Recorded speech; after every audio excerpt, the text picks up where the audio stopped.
अथ गोपाल नामावली। ॐ क्लीं देवः कामदेवः कामबीज शिरोमणिः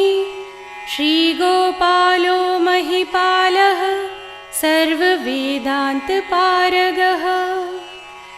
धरणीपालको धन्यः पुण्डरीकः सनातनः गोपतिर्भूपतिः शास्ता प्रहर्ता विश्वतोमुखः आदिकर्ता महाकर्ता महाकालः प्रतापवान् जगज्जीवो जगद्धाता जगद्भर्ता जगद्वसुः मत्स्यो भीमाकुः भर्ता हर्ता वाराहमूर्तिमान् नारायणो ऋषिकेशो गोविन्दो गरुडध्वजः गोकुलेन्द्रो महाचन्द्रः शर्वरीप्रियकारकः कमलामुखलोलाक्षः पुण्डरीकशुभावहः दुर्वासः कपिलो भौमः सिन्धुसागरसङ्गमः गोविन्दो गोपतिर्गोत्रः कालिन्दी प्रेमपूरकः गोपस्वामी गोकुलेन्द्रो गोवर्धनवरप्रदः नन्दादि गोकुलत्राता दाता दारिद्र्यभञ्जनः सर्वमङ्गलदाता च सर्वकामप्रदायकः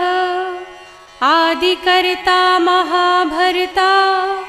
सर्वसागरसिन्धुजः गजगामी गजोद्धारी कामिकामकलानिधिः कलङ्करहितश्चन्द्रो बिम्बास्यो बिम्बसत्तमः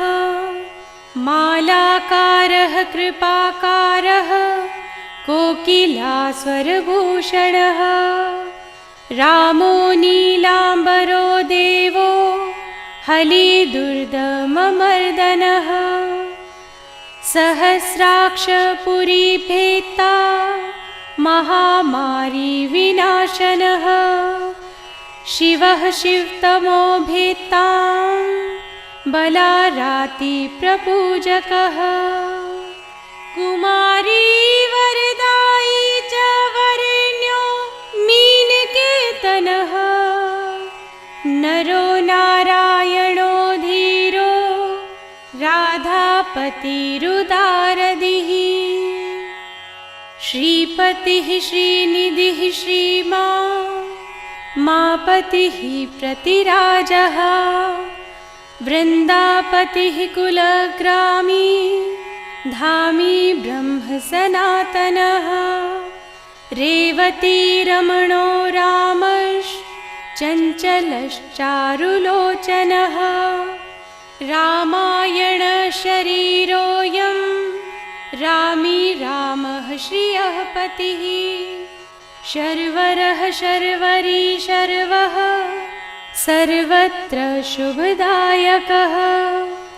राधा राधयिता राधी राधा चित्तप्रमोदकः राधारति सुखोपेतो राधा मोहन तत्परः राधावशीकरो राधा हृदयाम्भोज षट्पदः राधालिङ्गनसम्मोहो राधानर्तनकौतुकः राधासञ्जातसम्प्रीति राधाकामफलप्रदः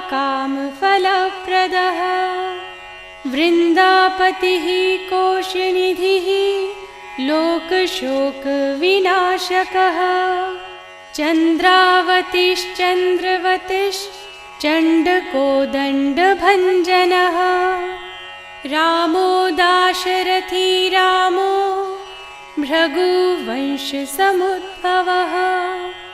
आत्मा रामो जितक्रोध मोहो मोहान्धभञ्जनः वृषभानुर्भवो भाविः काश्यपिः करुणानिधिः कोलाहलो हलिहाली हेलिहलधरप्रियः राधामुखाब्जमार्तण्डो भास्करो रविजो विदुः विधिर्विधाता वरुणो वारुणो वारुणीप्रियः रोहिणी हृदयानन्दी वसुदेवात्मजो बली नीलाम्बरो रोहिणेयो जरासन्धवधोमलः नागो नवाम्भो विरुदो वीरहा वरदो वली गोपथो विजयी विद्वान् शिपिविष्टः सनातनः परशुरामवचो ग्राही वरग्राही श्रगालः दमघोषोपदेष्टा च रथग्राही सुदर्शनः वीरपत्नी यशस्त्राता जराव्याधिविघातकः द्वारिकावास्तत्त्वज्ञो हुताशन्वरप्रदः यमुनावेगसंहारी नीलाम्बरधरः प्रभुः विभुः शरासनो धन्वी गणेशो गणनायकः लक्ष्मणो लक्षणो लक्ष्यो रक्षो वंशविनाशनः वामनो वामनीभूतो वमनो वमनारुहः यशोदानन्दनः कर्ता यमलार्जुनमुक्तिदः उलूखली महामानी दामबद्धवहिषमी भक्तानुकारी भगवान् केशवो जलधारकः केशिहा मधुहा मोही वृषासुरविघातकः अघासुरविनाशी च पूतना मोक्षदायकः कुब्जा विनोदि भगवान् कंसमृत्युर्महामखी अश्वमेधो वाजपेयो गोमेधो नरमेधवान् कन्दर्पकोटिलावण्य चन्द्रकोटिसुशीतलः रविकोटिप्रतीकाशो वायुकोटिमहाबलः ब्रह्मा ब्रह्माण्डकर्ता च कमलावाञ्छितप्रदः कमली कमलाक्ष च कमलामुखलोलुपः कमलाव्रतधारी च कमलाभः पुरन्दरः सौभाग्याधिकचित्तोऽयं महामायी महोत्कटः तारिकारिः सुरत्राता मारीचक्षोभकारकः विश्वामित्रप्रियो दान्तो रामो राजीवलोचनः लङ्काधिपकुलध्वंसी विभीषणवरप्रदः सीतानन्दकरो रामो वीरो वारिधिबन्धनः करदूषणसंहारी साकेतपुरवासनः चन्द्रावलीपतिः कूलः केशिकंसवधोमर माधवो मधुहा माध्वी माध्वी को माधवी विभुः मुञ्जाट विगाहमानो धेनुकारिर्धरात्मजः वंशीवटविहारी च गोवर्धनवनाश्रयः तथा तालवनोद्देशी भाण्डीरवनशङ्खः तृणावर्तकथाकारी वृषभानुसुतापतिः राधा प्राणसमो राधा वदनाभजं ध्रुवतः गोपीरञ्जन दैवज्ञो लीलाकमलपूजितः क्रीडाकमलसन्देहो गोपिका प्रीतिरञ्जनः रञ्जको रञ्जनो रङ्गो रङ्गो रङ्गमहीरुहः कामः कामारिभक्तो यं पुराणपुरुषः कविः नारदो देवलो भीमो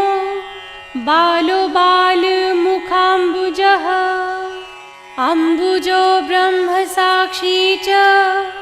योगी दत्तवरो मुनिः ऋषभः पर्वतो ग्रामो नदी पवनवल्लभः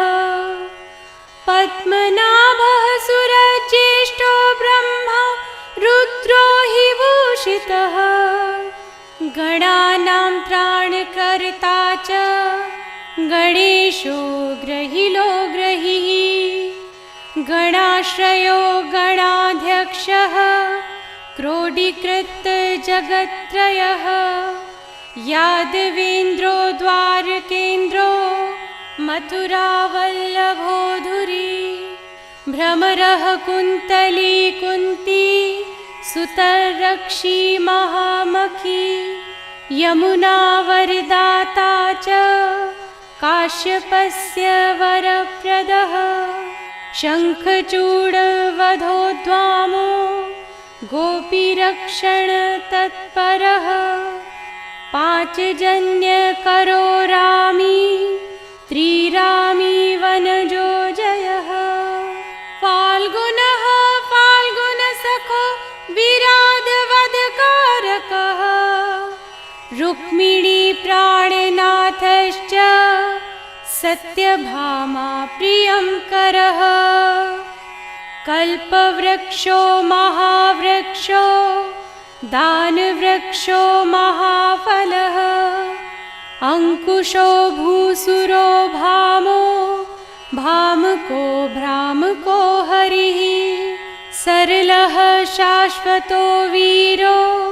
यदुवंशी शिवात्मकः प्रद्युम्नो बलकर्ता च प्रहर्ता दैत्यः प्रभुः महाधनो महावीरो वनमाला विभूषणः तुलसीदामशोभाढ्य जालन्धर विनाशनः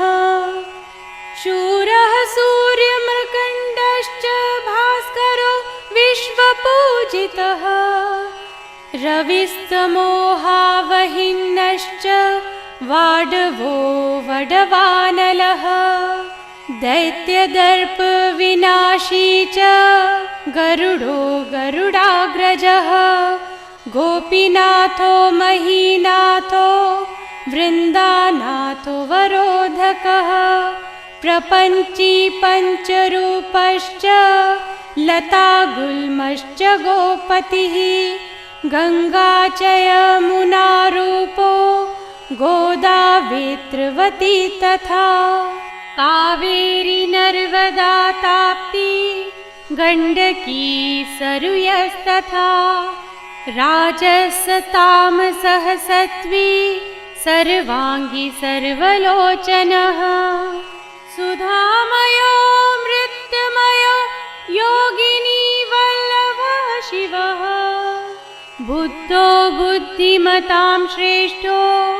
विष्णुर्जिष्णुः शचीपतिः वंशी वंशधरो लोको विलोको मोहनाशनः रवरावीर्वो रावो बालो बालबलाहकः शिवो रुद्रो नलो नीलो लाङ्गुलीलकलाश्रयः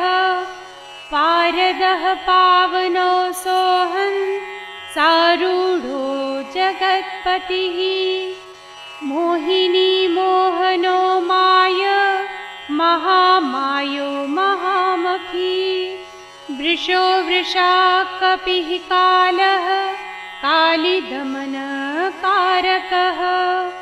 कुब्जा भाग्यप्रदो वीरो रजक्षयकारकः कोमलो वारुणो राजा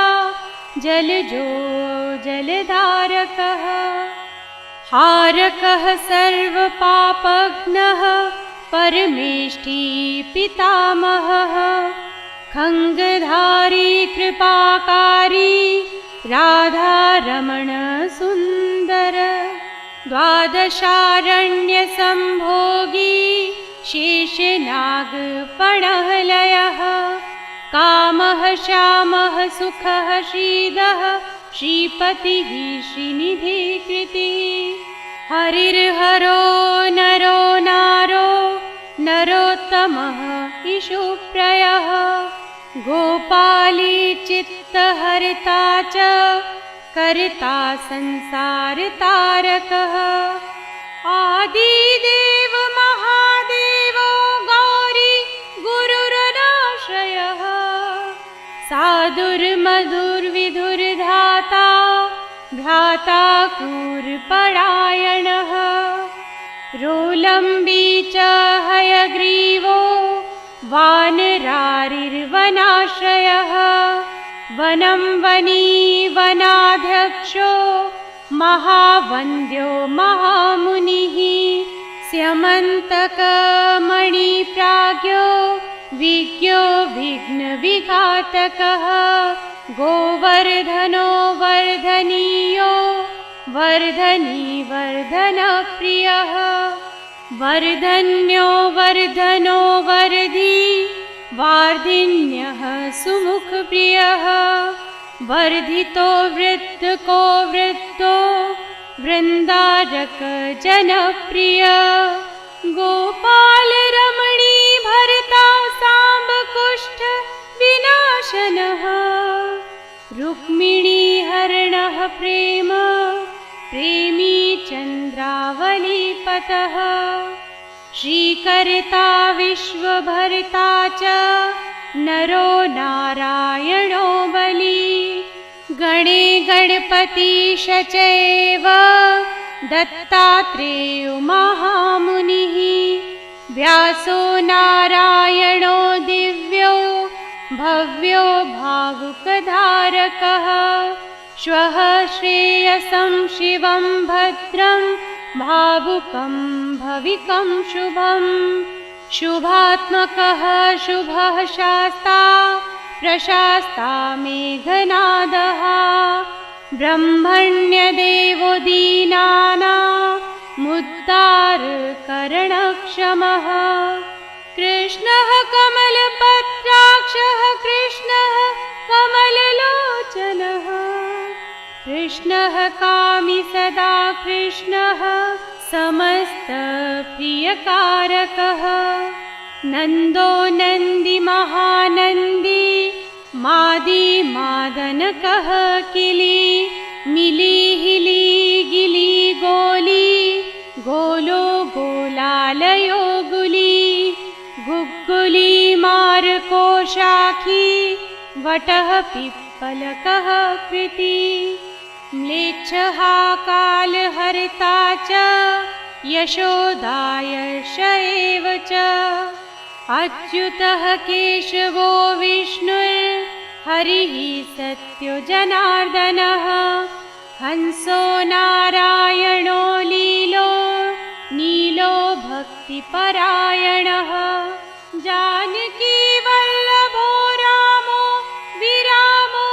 विघ्ननाशनः सहस्रांशुर्महाभानुर्वीरबाहुर्महोदधिः समुद्रो धीर्कुपारः पारावारः सरित्पतिः गोकुलानन्दकारी च प्रतिज्ञा परिपालकः सदा रामः कृपारामो महारामो धनुर्धरः पर्वतः पर्वताकारो गयो गेयो द्विजप्रियः कम्बलाश्वत्थरो रामो रामायण प्रवर्तकः द्यौरिदिवो दिवसो दिव्यो भव्यो भावि भयापहः पार्वती भाग्यसहितो भ्राता लक्ष्मी विलासवान् विलासी साहसी सर्वी गर्वी गर्वितलोचनः मुरारी लोकधर्मज्ञो जीवनो जीवनान्तकः यमो यमादिर्यमनो यामी यामविधायकः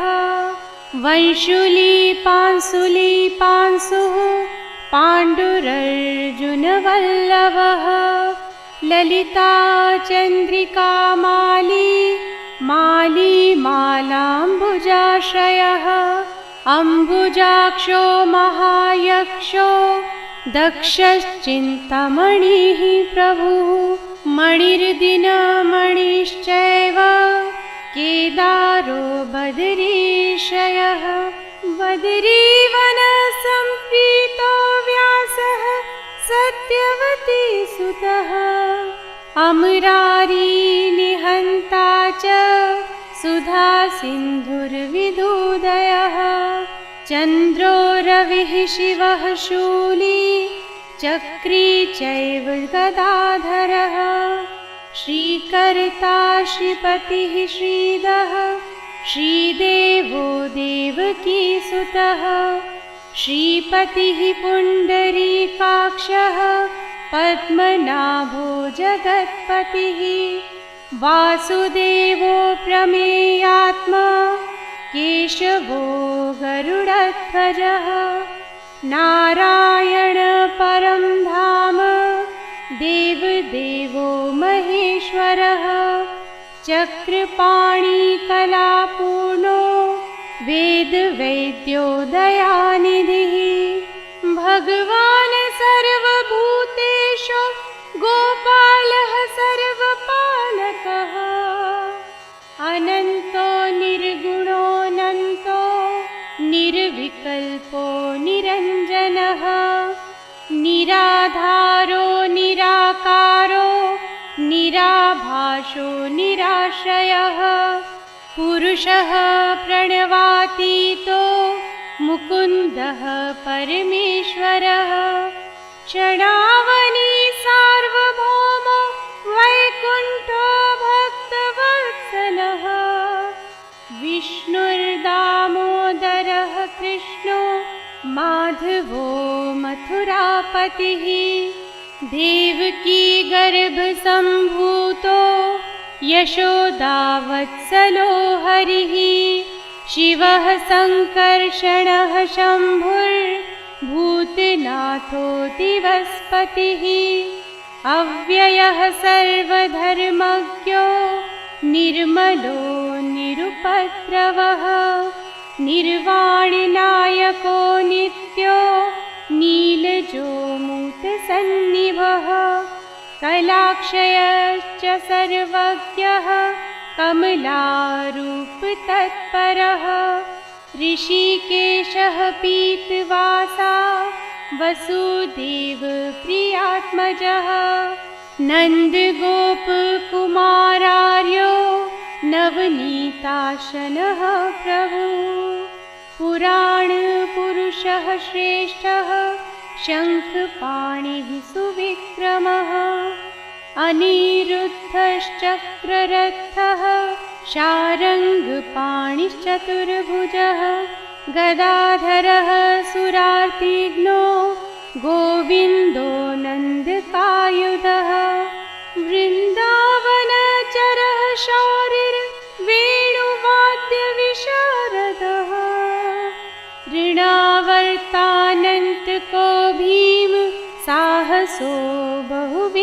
विक्रमः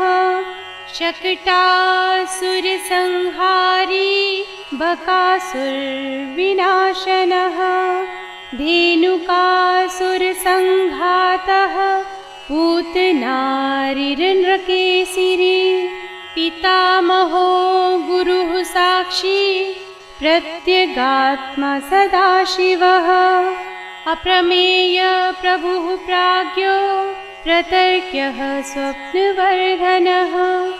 धन्यो मान्यो भवो भावो धीरः शान्तो जगद्गुरुः अन्तर्यामीश्वरो दिव्यो दैवज्ञो देवता गुरुः श्रीराधीशयतो धाता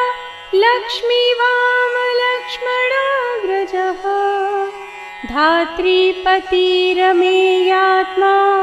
चन्द्रशेखरपूजितः लोकसाक्षी जगच्चक्षुः पुण्यचारित्रकीर्तनः कोटिमन्मथ सौन्दर्यो जगन्मोहनविग्रह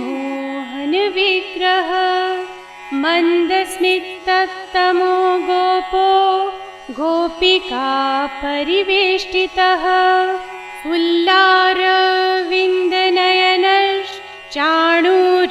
उल्लारविन्दनयनश्चाणूरान्ध्रनिषूदनः इन्दिवरदलश्यामो वरहीवरहावतंसकः मुरलीनिनादाह्लादो दिव्यमाल्याम्बराश्रयः सुकपोलयुगः शुभ्रूयुगलः सुललाटकः कम्बुग्रीवो विशालाक्षो लक्ष्मीवाञ्छुभलक्षणः पीनवक्षाश्चतुर्बाहुर्चतमूर्तिस्त्रिविक्रमः कलङ्करहितः शुद्धो दुष्टशत्रुनिवर्हणः किरीटकुण्डलधरः कटकाम्गदमण्डितः मुद्रिकाभरणोपेतः कटिसूत्रविराजितः मञ्जीररञ्जितपदः सर्वाभरणभूषितः विनयस्तपादयुगलो दिव्यमङ्गलविग्रहः गोपिकानयनानन्दः पूर्णचन्द्रनिभाननः समस्तजगदानन्दः सुन्दरो लोकनन्दनः यमुनातीरसञ्चारी राधामन्मथवैभवः गोपनारी प्रियोदान्त गोपीवस्त्रापहारकः शृङ्गारमूर्तिः श्रीधा मातारको मूलकारणं सृष्टिसंरक्षणोपायः क्रूरासुरविभञ्जनः नरकासुरसंहारी च मुरारिर्वैरिमर्दनः आदितेयप्रियो दैत्य भीकरश्चेन्दुशेखरः जरासन्धकुलध्वंसी कंसारातिः सुविक्रमः पुण्यश्लोकः कीर्तनीयो यादवेन्द्रो जगन्नुतः रुक्मिणीरमणः सत्यभामा जाम्बवती प्रियः मित्रविन्दानाग्नजीति लक्ष्मणसमुपासितः सुधाकरकुले जातो नन्तप्रबलविक्रमः सर्वसौभाग्यसम्पन्नो द्वारकायामुपस्थितः भद्रासुरसुतानाथो लीलामानुषविग्रहः सहस्रषोडशस्त्रीशो भोगमोक्षैकदायकः वेदान्तवेद्यः संवेद्यो वेद्य ब्रह्माण्ड गोवर्धनधरो नाथः सर्वजीवदयापरः मूर्तिमान् सर्वभूतात्मा आर्तत्राणपरायणः सर्वज्ञः सर्वसुलभः सर्वशास्त्रविशारदः षट्गुणैश्वर्यसम्पन्नः पूर्णकामो धुरन्धरः महानुभावः कैवल्यदायको लोकनायकः आदिमध्यान्तरहितः शुद्धसात्विकविग्रहः अस्मानः समस्तात्मा शरणागतवत्सलः उत्पत्तिस्थिति संहारकारणं सर्वकारणं गम्भीरः सर्वभावज्ञः सच्चिदानन्दविग्रहः विश्वक्सेनः सत्यसन्धः सत्यवान् सत्यविक्रमः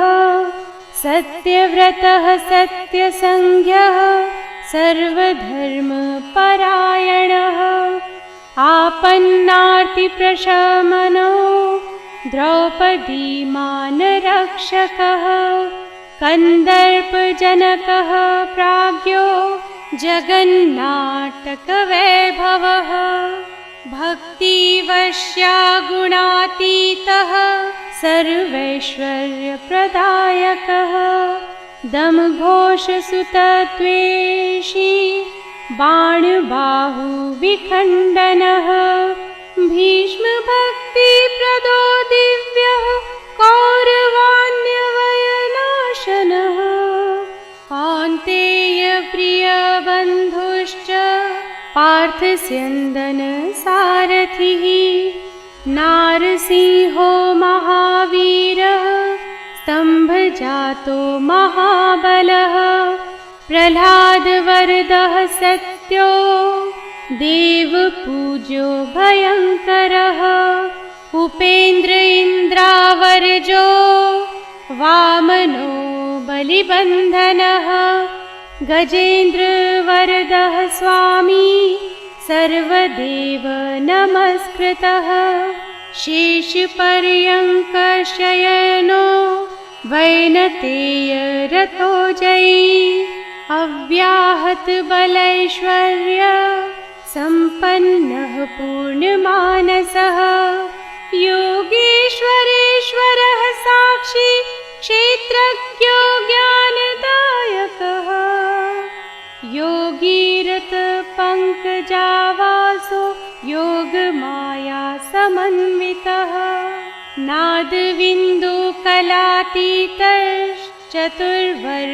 नादविन्दुकलातीतश्चतुर्वर्गफलप्रदः सुषुम्नामार्गसञ्चारी देहस्यान्तरसंस्थितः देहेन्द्रियमनः प्राण साक्षी चेतः प्रसादकः सूक्ष्मः सर्वगतो देही ज्ञानदर्पणगोचरः तत्त्वत्रयात्मको व्यक्त कुण्डली समुपाश्रितः ब्रह्मण्यः सर्वधर्मज्ञ शान्तो दान्तो गतक्लमः श्रीनिवासः सदानन्दो विश्वमूर्तिमहाप्रभुः सहस्रशीर्षः पुरुषः सहस्राक्षः सहस्रपात् समस्तभुवनाधारः समस्तप्राणरक्षकः समस्तसर्वभावज्ञो गोपिकाप्राणवल्लभः नित्योत्सवो नित्यसौख्यो नित्यश्री नित्यमङ्गलः व्यूहार्चितो जगन्नाथः श्रीवैकुण्ठपुराधिपः पूर्णानन्दघनीभूतो गोपवेशधरो हरिः कलापकुसुमश्यामः कोमलः शान्तविग्रहः गोपाङ्गनावृतोऽनन्तो वृन्दावनसमाश्रयः वेणुवादरतः श्रेष्ठो देवानां हितकारकः बालक्रीडासमासक्तो नवनीतस्य तस्करः गोपालकामिनीजीरश्चौरजारशिखामणिः परं ज्योतिः पराकाशः परावासः परिस्फुटः अष्टादशाक्षरो मन्त्रो व्यापको लोकपावनः सप्तकोटिमहामन्त्र शेखरो देवशेखरः विज्ञानं ज्ञानसन्धानस्तेजोराशिर्जगत्पतिः भक्तलोकप्रसन्नात्मा भक्तमन्दारविग्रहः भक्तदारिद्र्यदमनो भक्तानां प्रीतिदायकः भक्तदीनमनः पूज्यो भक्तलोकशिवकरः भक्ताभीष्टप्रदः सर्व भक्ताघौगनिक्रन्तनः अपार करुणसिन्धुर्भगवान् भक्ततत्परः।